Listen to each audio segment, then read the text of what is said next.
Hey there guys, welcome back to Quick Films. Today we're covering a 2018 horror film called Open 24 Hours. Spoilers ahead, watch out and take care. The movie begins in a dark room, where a girl is staring at a reindeer head mounted on the wall.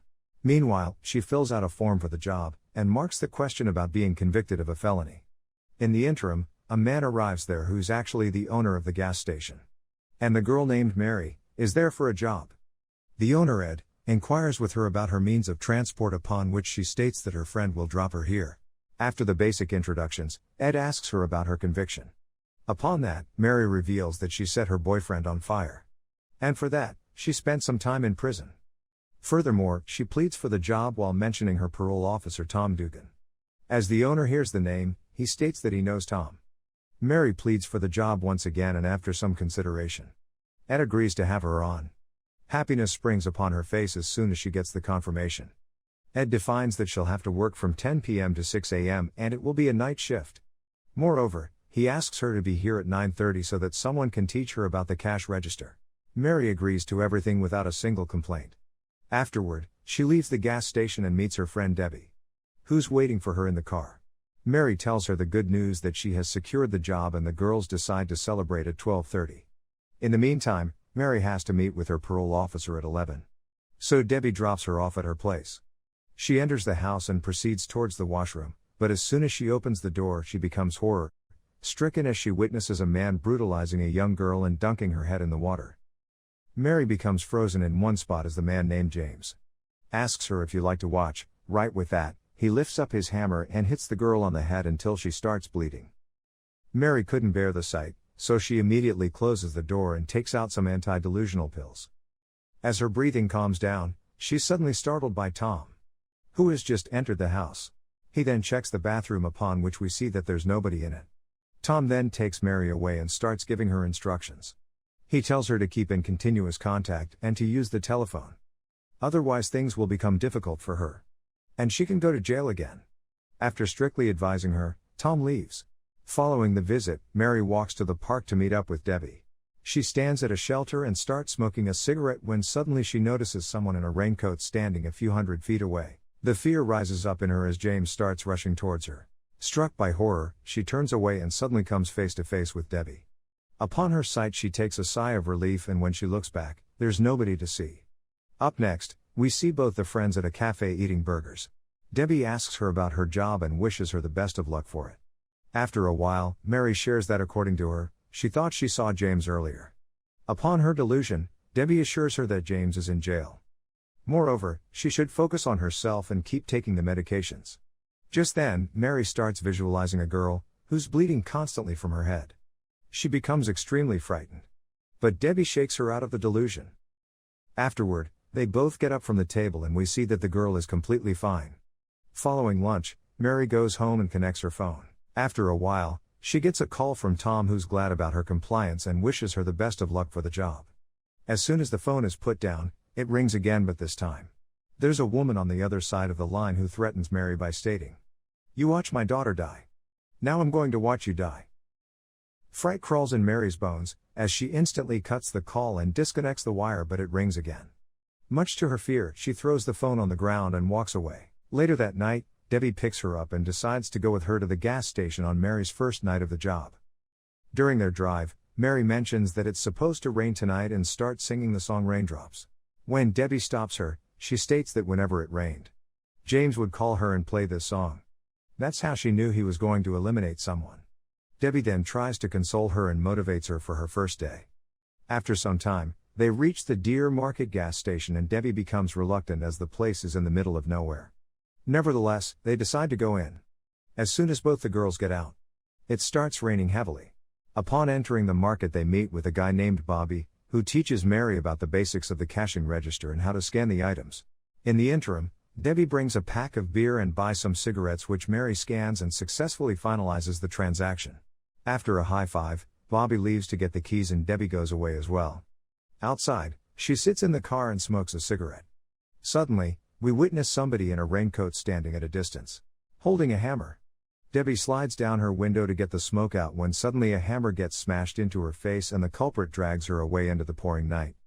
In the meantime, Bobby returns with the keys and guides Mary to the bathrooms and everything else.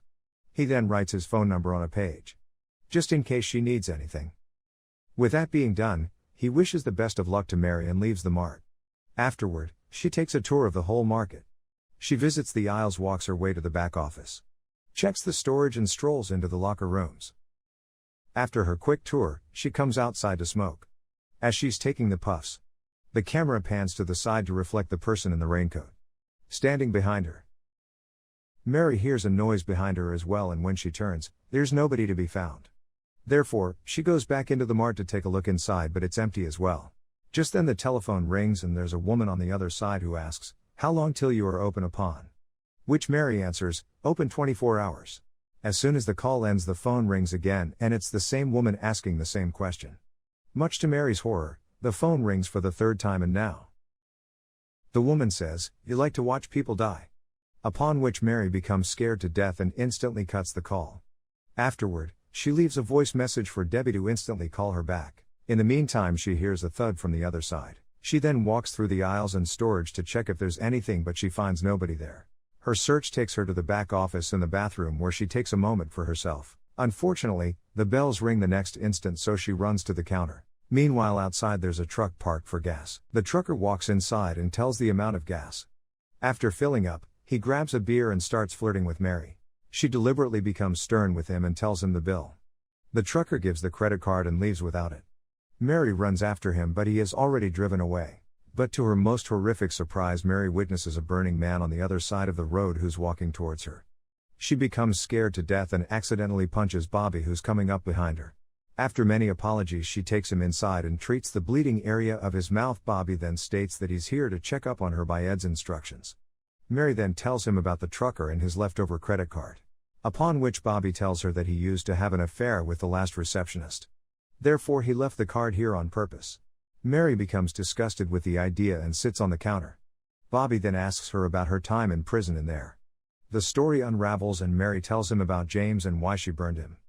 She reveals that her boyfriend was James Lincoln Field, who used to take girls off during the rains, by some thought of purifying their souls. He took the lives of 35 women in total.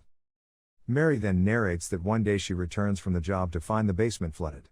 And in that water, she finds the human corpses. Meanwhile, James is behind her and already waiting for her. From that day onward, he made her watch every murder. Until the night when an 18-year-old Christine Rogers was eliminated. That was the ending point for Mary, and therefore, she put the house on fire. Unfortunately, James survived and she did as well. As her story ends, Bobby receives a call and leaves. In the meantime, a young couple enters the mart. The girl walks towards the bathrooms, while the kid buys some liquor with a fake ID. Just as Mary is cashing it, the phone rings and on the call plays the song Raindrops. Horror crawls in her bones and she instantly puts the cradle back. The couple leaves hurriedly and Mary recoils in fear. Meanwhile, outside, Bobby's truck gets stalled in the middle of the road and he gets out to check the engine. Much to his bad luck, the raincoat slayer creeps up behind him and knocks him out with a hammer. On the other hand, Mary scurries to the bathroom on the outside. When she enters the toilet cabin, she finds strands of hair in the stagnant toilet water and an ID. Much to her fright, it's Debbie's ID, and suddenly a hand emerges from the toilet and grabs her wrist. Desolated with fear, Mary yanks herself away and falls back. To her sheer panic, the toilet starts overflowing with blood and suddenly, a bloody Debbie appears beside her, begging to be saved. Mary clenches her head and Debbie disappears. But another shock of horror is given to her as two hands break the wall and try to grab her. But in the end, it was all her illusions. When she comes out of the bathroom, she meets Tom on her way in. He's there to check on her. After the brief talk, he asks about the way to the bathroom, and when he leaves, Mary returns to the counter.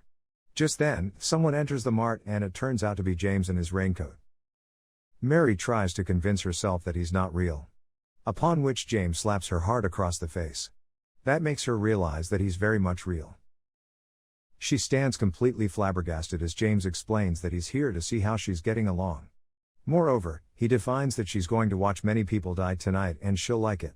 Mary is extremely disturbed and she starts crying, with the urge to prove that he's not real. She closes her eyes and opens them again to witness a woman standing there in the raincoat. Mary takes a sigh of relief and receives the money for the gas. But just before leaving, the woman asks, "How long till you are open?" That makes Mary extremely angry and she starts shouting at her and blaming her. Tom arrives there just at the moment and lets the woman go. Mary then reveals that somebody has been threatening her by phone and this woman is that person.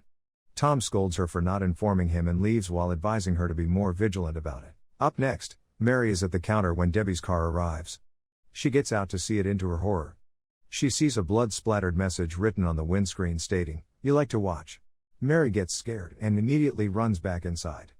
There, she leaves a voice message for Tom to call her instantly. Afterward, she tries to call 911, but soon realizes that the car is an illusion of her mind as well. That gives her an idea to call Bobby, but when she dials the number, his phone starts ringing nearby. Mary's breath is lost as fear starts to crawl in her body. Meanwhile, she hears a noise from somewhere and she follows it to a back storage area where, to her horror, she witnesses Debbie and Bobby tied to a chair. She gets scared and runs back where she crashes into the same woman in the raincoat. Mary asks for help and runs to the counter to call the police, but the phone seems dead. The woman then puts up the photo of Christine Rogers and states that she wants revenge. With that, she takes out a knife and slashes Mary's hand and arm.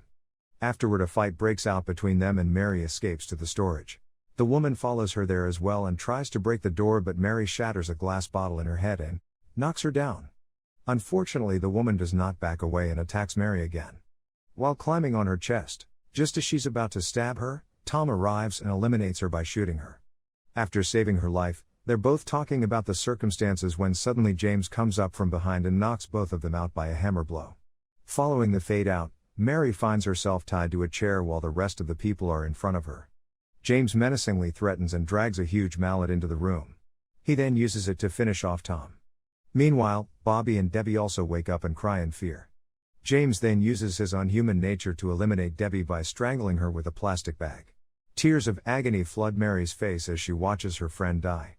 Meanwhile, James bathes Bobby with gasoline, and just as he flares up the lighter, the trucker returns. As the man enters the mart, James drags the body away, leaving a trail of blood. On the other hand, Mary frees herself and uses Bobby's guidance to take a shotgun out of the lockers. Meanwhile, the trucker roams around the empty mart until he comes across the trail of blood. He instantly calls 911 and informs them about the situation. Afterward, he walks towards the end of the hall. Meanwhile, Bobby and Mary get ready with the shotgun. Just before the trucker can open the door, James comes up from behind and hits him. Furthermore, Mary fires the shotgun as well, ultimately finishing off the guy. She becomes scared, but Bobby takes her to the side as James is also there. After a series of hiding and seek, James eliminates Bobby and Mary is on the run again. Just at that moment, a cop arrives there and Mary runs outside to seek refuge. She states that James Lincoln Field is here, upon which the cop allows her to get inside the car. Unfortunately, before they can drive away, James arrives there and shoots the cop in the head. Mary instantly runs away and the cat and mouse chase begins. James chases her and she hides herself in the office. There she finds the reindeer mount, and she plunges its antlers into James's body, eventually finishing him off. In the final moments of the film, we see the station in a very devastating state, with bodies lying here and there along with the blood. Meanwhile, Mary is working in a salon now and the movie comes to an end. Thanks for watching, guys. Please like and subscribe. Stay safe.